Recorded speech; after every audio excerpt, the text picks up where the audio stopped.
o l'estat d'ànim, podríem dir, que ja que parlaven abans d'estat d'ànim, que afecta a la població de Vilanova i concretament al barri de Sant Joan, als entorns propers on es van produir les dues morts, doncs de la por, no? La por és irracional i doncs els ciutadans en aquest sentit estan preocupats perquè hi ha hagut 2 morts. Estem parlant de que a Vilanova en els últims 5 anys només hi havia hagut una mort l'any 2024 en una baralla entre 2 persones. Doncs els últims 5 anys no hi havia hagut només un homicidi i de cop tenim 2 amb 10 dies de diferència. Evidentment això preocupa i preocupa els ciutadans que legítimament doncs, tenen por, sobretot de creixent, però por doncs, a que alguna cosa ha passat i segurament doncs, algun, o com és el cas, doncs, un dels autors continua lliure. Sobre la investigació, doncs això ja és secret de sumari pels jutjats que estan instruint.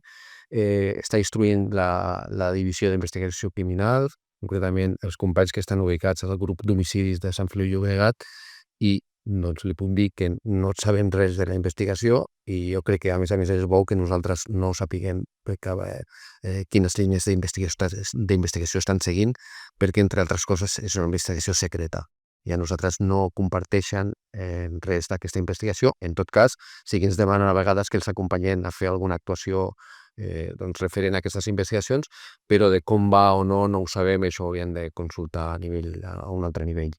Però ja et dic, són investigacions tutelades pels jutjats d'instrucció de Vilanova i Geltrú amb caràcter secret i no podem dir més.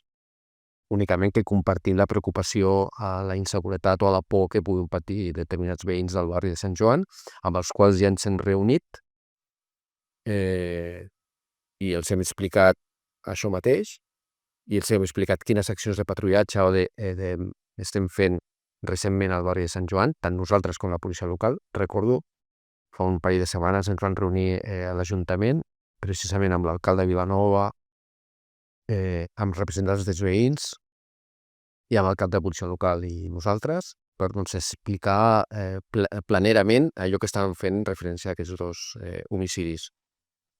Anteriorment també ens vam reunir amb els portaveus dels grups municipals a l'Ajuntament per explicar exactament això que estem explicant ara. No?